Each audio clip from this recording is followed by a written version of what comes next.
Vous êtes prêts? Donc, on peut passer à PIC-UF.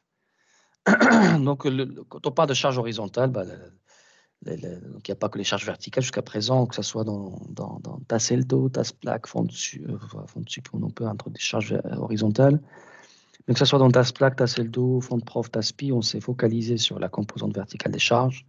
Évidemment, les fondations sont amenées à supporter aussi, à reprendre des charges horizontales. Ça peut être sous l'effet d'un vent, d'un séisme. Donc là, vous avez la photo de la viaduc du Millau. Bah, il faut y avoir une pensée pour la fondation qu'on ne voit pas sur cette photo et qui doit supporter évidemment le poids de l'ouvrage, qui n'est pas négligeable, mais aussi les effets de vent qui arrivent avec un bras de levier très conséquent, la pile la plus haute du monde, 245 mètres de hauteur. Et donc, il faut qu'on puisse équilibrer ça au niveau des fondations. Donc là, c'est en l'occurrence pour le viaduc du Millau, c'est une fondation mixte qui a été dimensionnée. Et donc, on peut aussi avoir, par exemple, pour des ouvrages d'art ferroviaires, on peut avoir des effets de freinage, tout simplement, qui génèrent des efforts horizontaux sur les fondations à reprendre et qui ne sont pas négligeables. On peut aussi avoir des effets de température, et donc là aussi, donc des effets de dilatation qui peuvent conduire, selon la façon dont l'ouvrage d'art est conçu, à des efforts horizontaux à reprendre au niveau des fondations. Et en l'occurrence, là, ce qui nous intéresse, c'est quand les fondations sont profondes. Quand vous avez des projets de tours de grande hauteur, bah, évidemment, là, il faut beaucoup de pieux pour porter la tour, mais aussi des pieux pour supporter les charges horizontales qui viennent du vent, accompagnées d'un moment, et puis aussi les effets sismiques éventuels. Donc là aussi, c'est quelque chose à prendre en considération. Mais il n'y a pas que les charges qui arrivent en tête. Ce que je vous montre ici, c'est des charges qui arrivent en tête des pieux, transmises par la structure portée. Mais en pareil que pour ce que je vous ai montré tout à l'heure pour le frottement négatif, bah, le cas d'école que je vous ai présenté, dans lequel il y avait un remblai qui tasse à côté de la pile, ou de la culée, pardon, bah, ce remblai ne fait pas que tasser, au fait. Il ne provoque pas qu'un tassement. En réalité, ce sol compressible va à la fois tasser, mais aussi se déformer horizontalement. Il y a un effet, on peut appeler ça, si on veut, un effet poisson, mais en réalité, c'est un effet de bord qui se traduit par effectivement une déformation horizontale du sol mou sous l'effet de la charge du remblai. Et c'est un phénomène qui n'est pas du tout à prendre à la légère, parce que au fait, cette déformation horizontale peut casser les pieux. Donc ça va générer des cisaillements, ça va générer des moments fléchissants dans le pieu. Et le cas extrême, si vous avez mal dimensionné la capacité du sol à supporter le remblai, ça peut générer donc un mécanisme de cisaillement, de rupture par glissement qui peut cisailler les pieux. C'est ce que vous voyez sur cette photo. Je pense que certains d'entre vous ont dû le voir cette photo sur Internet. Ça se passe en Chine. Donc vous venez à proximité d'une rivière, qui dit rivière dit sol mou. Vous avez des bâtiments qui ont été édifiés sur pieux. On les devine à travers les bâtiments qui s'est couché. L'intérêt d'un sinistre, c'est qu'on voit les fondations. Autrement, on ne peut pas les voir. Mais en plus, à partir de là, ce qui s'est passé, au fait, c'est qu'il y a eu pas mal de mouvements de terrassement, de mouvements de terre qui n'ont pas été appréhendés correctement. Et en l'occurrence, il y avait un remblai qui était placé à côté du bâtiment. Et le remblai, au fait, a provoqué une rupture de terrain par grand glissement. Comme vous pouvez le voir ici, cette rupture, ce mécanisme de grand glissement a cisaillé les pieux, les a coupés en deux. Et ça, c'est pas quelque chose qui avait été envisagé. Les fenêtres sont intactes. Donc ça, il y a aussi des sources de chargement qui viennent du sol, qui viennent du terrain, qui sont en profondeur et qui vont générer là aussi une déformée des pieux, des sollicitations additionnelles qu'il y a lieu de prendre en compte. Il y a aussi les effets sismiques. Quand vous avez des pieux en zone sismique, vous avez des mouvements de terrain, des déformées de terrain sous séisme, et qui vont aussi générer, induire une déformée des pieux. Donc là, vous avez c'est un retour d'expérience sur des ouvrages d'art aux États-Unis. Vous avez là les mouvements de terrain, comme ils ne sont pas en phase en surface, ont entraîné les pieux dans deux directions opposées. Mais la conséquence, c'est une mise en flexion du pieu. Et donc, cette mise en flexion est liée au fait que le sol vient pousser le terrain. Contrairement au cas où vous avez un pieu sous charge en tête, où le sol vient buter sur le terrain, puisque c'est le pieu qui vient vers le sol. Mais là, c'est le mécanisme inverse, c'est le sol qui vient pousser sur le terrain, sur le pieu. Et là, vous avez, au fait, effectivement, là, vous avez le cas extrême, c'est qu'il s'est formé une sorte d'ovalisation du sol autour du pieu. Donc là, même avec la création de villes. Mais bon, là, c'est le cas extrême quand même. Comment on va aborder ça? Alors, dans la pratique, on va l'aborder avec un modèle qu'on appelle modèle PY. par opposition tout à l'heure à un modèle TZ. Le modèle TZ tout à l'heure, c'est un modèle pour TASPI, c'est un modèle qui relie le cisaillement, noté T, au tassement selon Z, déplacement selon Z. C'est pour ça qu'on appelle ça TZ. Là, c'est un modèle PY qui va relier la réaction frontale du sol, noté P, au déplacement du pieu selon Y, donc qui est la flèche, on va dire, transversale du pieu. Sous l'effet d'une charge, par exemple, en tête, le pieu va venir vers le sol et va développer une réaction de butée, entre guillemets, si on veut, et de contre-butée éventuellement. Et c'est ça ce qui va équilibrer la charge en tête. Cette réaction-là, on va l'appréhender en assimilant le sol à des ressorts. Pour ceux qui font des écrans de soutènement, bah, c'est un modèle similaire qu'on utilise par exemple dans des logiciels comme Rideau ou Carea. C'est à peu près la même équation, si vous voulez. Et donc là, l'idée, c'est qu'on va représenter la réaction du sol moyennant des ressorts. Et ces ressorts, là, j'avais dit tout à l'heure, pour le frottement, ce sont des ressorts non linéaires. Là, ils sont fortement non linéaires. Donc là, la linéarité ne peut pas être ignorée. Donc là, c'est des ressorts non linéaires qui traduisent la relation entre la réaction et le déplacement. Donc, la loi de mobilisation de ces ressorts, que vous voyez ici, c'est une loi, bon, généralement c'est une loi de cette forme-là, donc une loi bilinéaire. Donc vous avez un premier palier, un deuxième palier et un troisième palier. Et donc on peut aussi avoir évidemment un multicouche et donc des lois de ressort qui ne sont pas, des lois de réaction qui ne sont pas uniformes. Alors comment définir donc la clé, évidemment, encore une fois, il faut savoir résoudre, mais la clé pour alimenter ces ressorts, enfin, c'est ce qui compte pour pour fiabiliser le dimensionnement. Et la clé pour alimenter ces ressorts, bah, généralement, on se base sur des essais in situ, donc des modèles, on va dire, empiriques qui corrèlent par exemple le module Pressio ou module de réaction que je dois mettre sur ces ressorts-là. Donc en l'occurrence, ce qui est donné ici, c'est le module de réaction frontale, ce qui correspond au terme de raideur que je vais mettre ici. Quand je dis réaction frontale, module de réaction frontale, typiquement, c'est celui qui relie la réaction linique. C'est quoi la réaction linique? C'est la pression du sol comptabilisée sur le diamètre. Donc c'est petit p fois p au déplacement. Donc le rapport entre une réaction linique et le déplacement, c'est ce qui vous donne un module de réaction qui est exprimé en kilonewtons par mètre par mètre. Alors pourquoi j'insiste là-dessus? Parce que c'est souvent source d'erreur, c'est souvent source de confusion, parce que les gens confondent module de réaction et coefficient de réaction.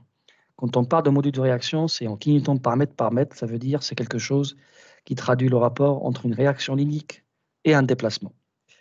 Par contre, un coefficient de réaction, c'est quelque chose qui est exprimé en kPa par mètre, au kilonewton par mètre cube, vous pouvez voir aussi ça, et c'est quelque chose qui traduit le rapport entre une pression et un déplacement. Et la différence entre les deux, c'est que le coefficient de réaction, c'est le rapport entre le module de réaction et le diamètre du pieu. C'est comme ça que c'est défini. Et donc, quand on travaille à partir du pressiomètre, le module de réaction est relié au module pressiométrique, moyennant cette corrélation-là qu'on doit à Ménard. Et donc, en l'occurrence, cette corrélation fait intervenir le coefficient rhéologique du sol à choisir et fait intervenir aussi le diamètre du pieu, donc B, qui est noté B ici. Et puis après, la loi de réaction que je vais considérer, comme vous pouvez le voir, c'est quelque chose qui va dépendre du type de sollicitation. Sollicitation permanente en tête, si vous avez un chargement permanent, dans quel cas vous avez un mur de soutènement sur pieux. Les charges qui s'appliquent sur les pieux horizontales proviennent essentiellement de la poussée des terres. La poussée des terres est permanente. À ce moment-là, le calcul doit être fait en générant, en établissant une loi de réaction de ce type-là, qui est donc avec une raideur de type KF, qui a cette expression-là, et puis un palier de rupture, un palier de limite qui est calé à la pression de fluage. Donc grand PF ici, c'est la pression de fluage qui vient du pressiomètre multipliée par le diamètre du pieu. Si maintenant vous avez pour le même terrain, vous avez un chargement de courte durée, les effets de vent par exemple, qui s'appliquent sur le pieu, à ce moment-là, c'est une loi de réaction similaire, mais simplement la raideur est amplifiée d'un rapport de 2. Donc le sol apparaît comme 2 fois plus raide. On plafonne toujours à la pression de fluage. Donc dans le cas d'une loi de réaction ou dans le cas d'une loi de réaction linique, c'est la pression de fluage fois B. Et puis là, on prend 2 fois le KF qui est donné ici. Encore une fois, tous ces choix-là, c'est le programme qui va pouvoir les faire, mais simplement, je vous dis ce qui se fait en arrière-plan dans le programme. Et puis ensuite, vous avez le cas de poussée latérale du sol qui domine. Dans le cas où ce sont le mécanisme, c'est un mécanisme de poussée, et ben là, on va aller jusqu'à la pression limite, moyennant une loi bilinéaire qui démarre à KF, qui finit à KF sur 2. Ici, vous avez maintenant des sollicitations accidentelles, des problèmes de choc de bateau, par exemple, pour une pile en rivière. Et ben à ce moment-là, vous avez une loi qui ressemble à ça, à celle qu'on a pour un chargement de courte durée. La seule différence, c'est que je vais aller jusqu'à la pression limite. D'accord? Donc, pour les chargements de courte durée et longue durée, on se limite à la pression de fluage. Et ça, c'est une sécurité en soi. Ça veut dire c'est ce qui nous garantit que les déformations vont être acceptables, etc. Et tandis que pour un chargement de très brève durée, on s'autorise d'aller jusqu'à la charge de rupture, donc ça veut dire jusqu'à la pression limite. Ces lois-là, on peut aussi les caractériser. Donc ça, ce que je vous dis ici, ça c'est la norme. Donc c'est un héritage du fascicule 62. Là aussi c'est la norme. Donc c'est pas propre à PeakWave. Donc là c'est la norme qui vous donne au fait fondation profonde qui vous propose ces corrélations-là. Donc KF égale à bêta QC. QC étant ce qui est mesuré ou CPT, la résistance de cône. Et le bêta est donné ici en fonction de type de sol. Vous avez ici aussi la pression de fluage ou le palier de fluage que l'on va relier à QC, moyennant donc le diamètre est bêta 1, et le bêta 1 est donné ici. Et pareil pour PU, le bêta 2 est donné ici. Encore une fois, il y a un assistant dans PeakWave qui permet de générer ces lois correctement à partir de CPT et en fonction du type de sol et le type de sollicitation. Et si vous êtes amené à traiter des chargements sismiques, chargements dynamiques, et pour lesquels le sol est caractérisé par son module de cisaillement dynamique, sachez qu'on peut aussi, et ça c'est rigoureux, peut aussi relier le module de réaction du sol au module de cisaillement. Donc par exemple, KF égale à 2 fois G, PF égale à 4 CUB et PU égale à 6 CUB. Voilà. Pour un chargement de courte durée, ça serait 4 fois G. Donc après, bon, la résolution, je ne vais pas trop vous casser la tête avec ça, mais néanmoins, voilà, l'idée c'est que c'est une résolution numérique, comme pour TASPI. Donc en l'occurrence, c'est pour ça qu'on va vous demander un nombre de subdivisions. Ça n'a rien d'analytique, la résolution, parce que le calcul est non linéaire. Il n'y a pas de solution analytique pour un calcul non linéaire. Donc l'équation différentielle qu'on résout, c'est ça. Et puis on la résout de façon itérative. Et le pieu est discrétisé en éléments finis de poutre, etc. Et donc après, voilà, l'idée c'est que pour pouvoir résoudre, il faut mettre un maillage, un nombre d'incrémentation. Donc il y a des valeurs qui sont proposées par défaut. Généralement, elles conviennent, il n'y a pas besoin de les modifier pour une résolution adéquate. Alors, quand on met en œuvre ce modèle-là, comme résultat, on va avoir, donc ça ressemble à ce que je vous montrais tout à l'heure en termes de présentation TASPI. Vous allez avoir le déplacement, donc cette fois-ci, ce n'est pas le tassement, c'est la flèche horizontale, ici.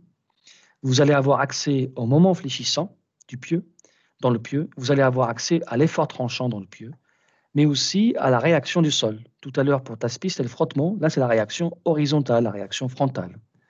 Donc, exprimée en KPA. Donc ça, c'est la réaction surfacique. L'effort tranchant, moment fléchissant, avec les bonnes unités, et puis la flèche horizontale en mètres. Donc ça, c'est un exemple pour un pieu FI1000, par exemple. Et ce qui est intéressant à retenir pour un pieu sous charge horizontale, c'est que ce qu'on constate, c'est que l'essentiel du comportement se fait sur les premiers mètres. Autrement dit, quand vous avez des pieux sous charge horizontale et que vous n'arrivez pas à reprendre ces charges horizontales correctement, ce n'est pas en allongeant le pieu que vous allez résoudre le problème. Quand on a un problème de portance, un problème de tassement, le fait d'allonger le pieu, ça a une incidence sur le résultat. Ça permet de gagner en portance. Ce n'est pas le cas d'un pieu sous charge horizontale. Un pieu sous charge horizontale, généralement, tout se passe sur le premier mètre. Le fait d'allonger le pieu ici, ça ne va rien changer. Ce qu'il faut changer, ce qui a une influence, c'est de rigidifier le pieu, d'augmenter son diamètre. C'est l'inertie qui compte. Donc là, si vous avez, par exemple, c'est-à-dire pour pouvoir augmenter la capacité d'un pieu ou agir sur la capacité d'un pieu à reprendre la charge, c'est le diamètre, ce n'est pas la longueur. Donc là, c'est un pieu FI1000, et pourtant, tout se passe sur les 4 premiers mètres. Un micropieu, c'est encore plus prononcé. C'est pour ça qu'il faut être très vigilant quand on dimensionne des micropieux sous charge horizontale. Parce que tout se passe sur les 50 premiers centimètres. Tout à l'heure, quelqu'un m'a dit on néglige le sol, le terrain sur les premiers mètres. Si on néglige pour un micropieux, on peut pas, il n'y a rien à faire en fait. C'est-à-dire on ne pourra pas dimensionner le micropieux. Donc tout va se passer justement sur le premier mètre. Et donc c'est pour ça qu'il faut être extrêmement vigilant dans les propriétés que l'on va affecter sur ce premier mètre pour un micropieux et pour les qui sont généralement pas mesurés. Hein. Voilà. Donc c'est des terrains qui sont de faible compacité et en plus avec des essais qui ne sont pas nécessairement interprétables sur ce premier mètre. C'est pour ça qu'il faut être vigilant. Et c'est pour ça que les gens, jusqu'à un passé très récent, ils privilégient le recours à des micropieux inclinés quand il s'agissait de reprendre des charges horizontales plutôt que de chercher à équilibrer cette charge horizontale uniquement par flexion. Voilà. Un point important, très important à ne pas négliger, c'est que le calcul, comme justement parce qu'on mobilise des terrains en surface principalement, donc là tu vois, ici on mobilise principalement le terrain sur le premier mètre, et là c'est principalement le terrain sur les 3-4 premiers mètres. Si on a mis des pieux ou des micropieux, c'est parce qu'on a des terrains mauvais en surface. Ils le resteront sous chargement horizontal, et en l'occurrence, ces terrains mauvais en surface vont avoir une capacité limitée à équilibrer la charge, et donc ils ont une pression de fluage, une pression limite qui est faible. Donc tout ça pour dire que sous chargement horizontal, on va très vite rentrer dans le domaine plastique vis-à-vis du sol. Et donc c'est le but. On ne demande pas aux géotechniciens ou à l'ingénieur de se limiter au domaine élastique sous chargement horizontal. Donc, il est tout à fait autorisé, évidemment, sinon on ne pourra pas construire, évidemment de faire travailler le sol dans le domaine plastique, à condition de prendre en compte cela correctement. D'accord? Et donc, quand je dis correctement, ça veut dire qu'il faudra avoir un modèle de calcul qui est apte et capable de simuler cette plastification du sol. Et encore une fois, je rappelle que tous les ouvrages d'art qu'on a construits en France pendant les 50 dernières années ont été dimensionnés avec ces approches-là, des approches dans lesquelles les lois de réaction sont non linéaires et le sol peut travailler dans le domaine plastique sous chargement horizontal, à condition de le plafonner au bon palier, et donc en l'occurrence sous chargement en tête qui soit de courte durée ou longue durée. Le palier, c'est la pression de fluage, c'est ça la sécurité que l'on met. Et puis après, en parallèle, on vérifie que le pieu ne va pas casser, ça veut dire le pieu sous l'effet des efforts tranchants et des moments fléchissants, il est suffisamment ferraillé pour supporter ces efforts. Un point important, donc justement sur ces aspects de surface, sur les terrains que l'on a à proximité de la surface, on demande explicitement de dégrader leurs propriétés.